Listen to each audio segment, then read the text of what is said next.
If you think this is easy, you're probably not doing it right. This is the most misunderstood exercise in the gym.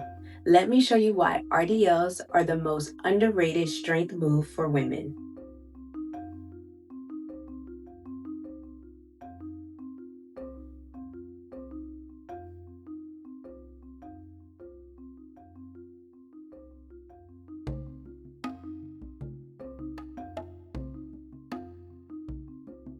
Now, what is an RDL? This compound exercise is great for building posterior chain strength, especially for the hamstrings, the glutes, and lower back.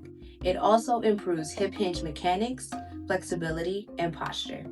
One of the most important things to remember in terms of form for this exercise is that your hips move back and not down. This exercise is a hinge, not a squat. Another very important note is that there is minimal knee bend when you're going down into your hinge. As a reminder, this exercise works the glutes, hamstrings, spinal erectors, and core stability. Suck it in. So why does it feel easy? It's very simple actually. For one, you're probably not going heavy enough. 5s, 10s, 15s, and 20s may not cut it for you. Try going up in increments of 5 pounds or 10 pounds on your weight.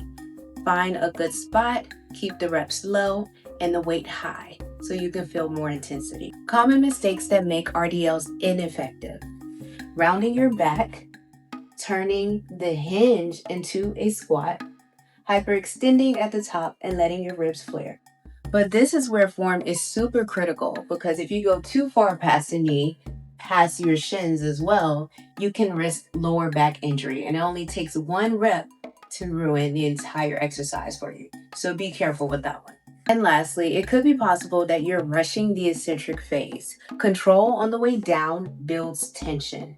Always remember that strength is built in the lowering phase of the exercise. If your ribs are flaring at the top, then your glutes aren't finishing the movement.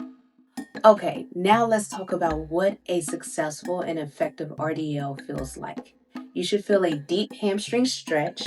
Your glutes should contract at the top when you come up.